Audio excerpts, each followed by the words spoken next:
Hola gente bonita, ¿cómo están? Soy Midae y bienvenidos a otro video más. Si no has visto el paso número 1, que es cómo tener una idea, te puedo dejar el link abajo en la descripción para que lo cheques. O si no...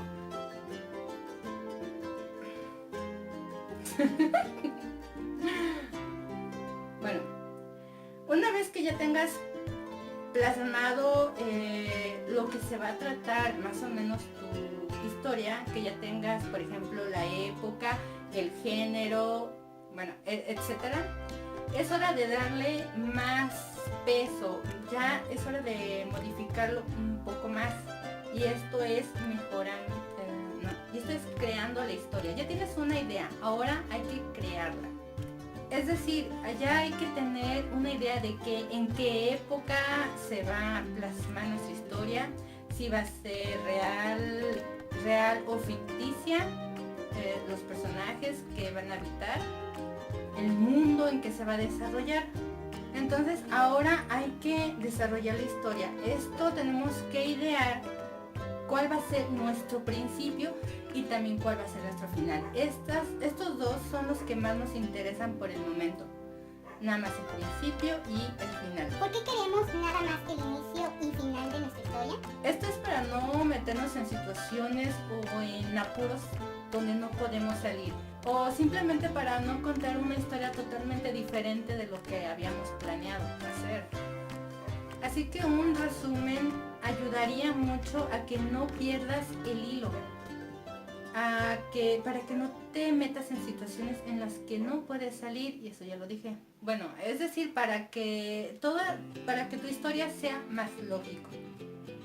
Hacer apuntes, créeme que te va a servir muchísimo.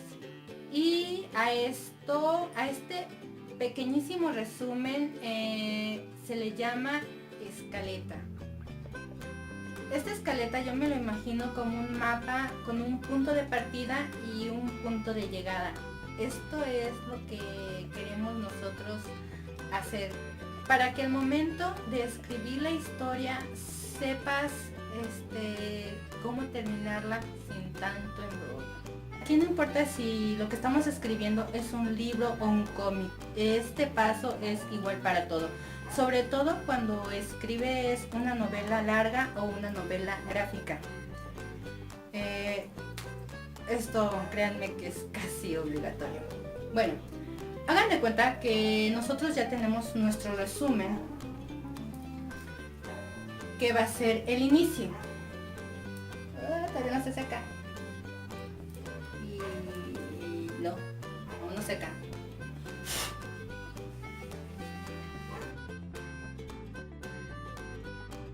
Listo, ya está. Bueno, habíamos dicho que la escaleta es un mini resumen, de hecho es muy pequeño, de lo que va a tratar nuestra historia, por un decirlo así. Nuestra historia va a tratar de la época medieval, el típico niño que trabaja en el establo se va a encontrar con una aventura épica al encontrar una espada mágica, por un decirlo así. Ese va a ser nuestro inicio. Y el final, pues va a ser que la espada mágica, bueno, que ese niño era en realidad un mago, más o menos, y la espada en realidad resultó que era mágica. Y gracias a eso derrotó a su archienemigo, que era un brujo. Y bueno, con eso rescató a la princesa. Sí, típico. Bueno, entonces ese ya... y vivieron felices para siempre. Eso es muy importante. Entonces ya tenemos nuestro inicio, que es el niño que empieza su vida en un establo y que de pronto encuentra una espada mágica. Ya está nuestra escaleta. Y también ya tenemos nuestro final, que va a derrotar a ese archienemigo, el mago, con ayuda de la espada que resultó ser mágica. Ya tengo mi inicio y mi final. ¿Por qué queremos hacer esto? En realidad, ¿por qué nada más el inicio y final? Bueno, sencillo. Cuando tenemos entonces nuestro inicio, nuestro final, entonces ya podemos divagar en lo que viene siendo el camino. Hágate cuenta que cuando uno escribe, nunca va a ser siempre una línea recta. Cuando uno escribe un libro, ¿han escuchado la frase de que prácticamente un libro se escribe solo? Eso es cierto, la verdad. Y sí, a veces uno tiene ideas de que, pues en el camino se va a encontrar con un mago que lo va a ayudar a derrotar a su archienemigo y ya, ese es nuestro camino.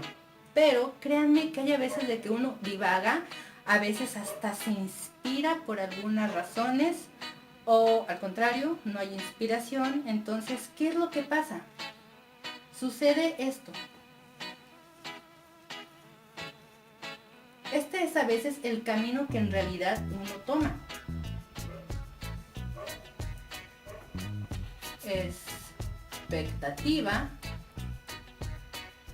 Expectativa, realidad. Entonces uno se va a desviar demasiado del camino. En lugar de que se encontró con un mago, en realidad fue una bruja, que eso lo llevó a otro lugar. Ahí supuestamente ya está uno inspirado. Entonces el camino llega a subir. Te escribe uno de más. Hagan de cuenta. O hay a veces cuando uno está realmente perdido, no sabe ni siquiera cómo sacar a ese niño del establo, del problema en que lo metiste. ¿Y qué es lo que pasa? Te desvías por otro camino. Pero a veces ya te regresa la inspiración y ya ahí encuentras cómo volver al camino. Pero en lugar de llegar a este punto, te inspiras de más y, ¡oh sorpresa!, se encontró con unos fantasmas en el camino. Pero ¿cómo sacarlo? Espero que me entiendan. Entonces, el camino nunca va a ser recto. Uno de lo que planea nunca va a ser, vaya la redundancia, lo que en realidad planea. Entonces, lo que en realidad uno tiene en mente no resultó tal y como lo planeabas. Nunca, jamás en tu vida habías pensado en poner a la bruja esa, o mucho menos a los fantasmas.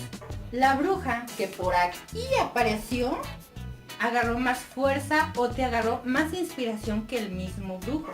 Entonces ya metiste más clímax. El clímax es el punto de acción más alto que tiene el libro, por decirlo así. El clímax de una historia, haz de cuenta, este es el inicio. Y normalmente uno agarra línea recta aquí. La línea recta normalmente cuando es un libro, una novela gráfica, tiende a ser muy lento. ¿Por qué? Porque en esta línea uno llega a presentar a todos los personajes. Por ejemplo, la historia del niño del establo, que no nada más era un simple niño, resultó ser hijo de unos magos que lo abandonaron en un establo, por ejemplo, decirlo así. Comienzas a presentar a los personajes, cuál es su historia, sus objetivos, sus debilidades, sus fuerzas, para que sean más tridimensionales y no muy acartonados. Es por eso que normalmente los inicios llegan a ser un poco lentos. Pero conforme va descubriendo el niño la espada, que en realidad resultó ser mágica, entonces la historia tiende a subir un poco. Ya hay un poco más de acción. Entonces el clímax vendría siendo por aquí, donde está ya la acción, que resultó, que es ahí ya cuando se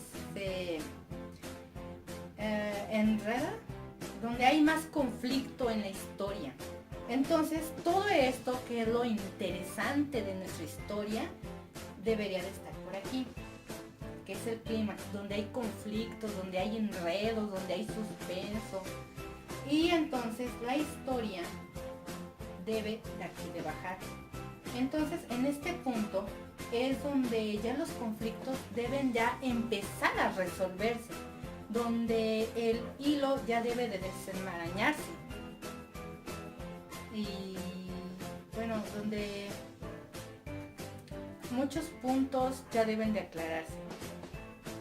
Entonces ya aquí la historia debe de bajar, donde ya entonces, ya una vez resuelto todo, ya empieza a descender porque ya el niño ya salvó a la princesa, el niño ya mató al brujo, a la bruja y al mago, a su archienemigo, y entonces aquí debe de estar el final. Fin. Entonces, esto en realidad es lo que queremos. Si se fijan que nuestro inicio es así muy neutral, y también nuestro final. Como estos dos son pasivos, entonces lo que queremos es llegar a esto, a nuestro clímax. Y una historia, y sobre todo una novela larga, tiene más de un clímax. Entonces esto es lo que queremos. Queremos enredarnos, desenredarnos, cometer errores, cometer un sinfín de cosas. Y esto es a lo que nos referimos con que el libro se escribe solo, porque una cosa te lleva a la otra, esa te lleva a la otra, y a veces hasta el último te preguntas cómo es que llegué aquí. Cuando inicié mi libro, cuando inicié mi historia, mi idea, no tenía la menor idea de que pondría fantasmas, donde solamente tenía un archienemigo planeado, y resultó con que salieron más de un archienemigo. Inclusive hasta el inicio se puede modificar, porque lo que llevó a más de una situación, a más de un enredo, podría no concordar con el inicio, y eso es válido. A mí me pasó mucho que tenía que inclusive hasta cambiar la manera de cómo inicié mi personaje, por un decirlo así. Siempre el personaje con más peso hay que tomarlo en cuenta, porque es el que le va a dar, yo creo que un significado más lógico a nuestra historia. Y eso lo hice con mi libro de En busca de las almas. El protagonista en realidad iba a ser Ezequiel. Yo quería desde un principio iniciar con Ezequiel y terminarlo con ese protagonista, pero resultó esto. Y en el camino vi a un personaje con muchísimo peso, que resultó ser el Natán. El Natán, de hecho, iba a ser el segundo protagonista, pero invertí los papeles. Entonces, comencé con el Natán y lo terminé con él, dejando a Ezequiel en segundo lugar. Y yo creo que eso agarró inclusive hasta más historia, más de un solo clímax, porque vi que el Natán tenía más de un conflicto, y cosa que a Ezequiel no tanto. Ezequiel sí tenía como uno o dos conflictos, uno o dos clímax con este personaje, pero el Natán tenía más de dos, tenía unos 3 o 4 conflictos todavía. Pobrecito, lo hice sufrir a más no poder, y eso es bueno. Hagan sufrir a sus personajes, pero también hagan de que ellos mismos puedan salir de estos enredos. Y eso es todo. ¿Está lloviendo? Sí. Bueno, gente bonita, eso es todo. Espero que no los haya enredado más. Y bueno, tomen mi consejo si creen necesario, si lo creen necesario. Si no, pueden tomarlo corrido, está bien, no importa. Sin tener un final, a veces eso es válido. Uno nunca puede saber a lo que te va a llegar un libro. Por esa razón de que es la frase, un libro se escribe solo. Y créanme, porque uno nunca tiene pensado el camino que toma. ¡Wow! ¡Qué inspirado! Bueno, eso es todo, gente bonita. Si tienen alguna duda, por favor escríbanmelo. Yo estaría encantada de despejar sus dudas, o si no, de enredarlos más. Pero me encantaría charlar un poco con ustedes. Ay, ya. ¡Adiós!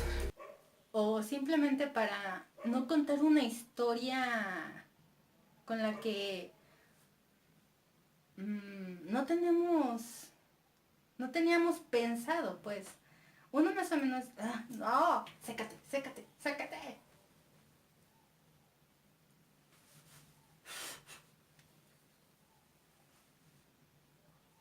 ¿Y los marcadores?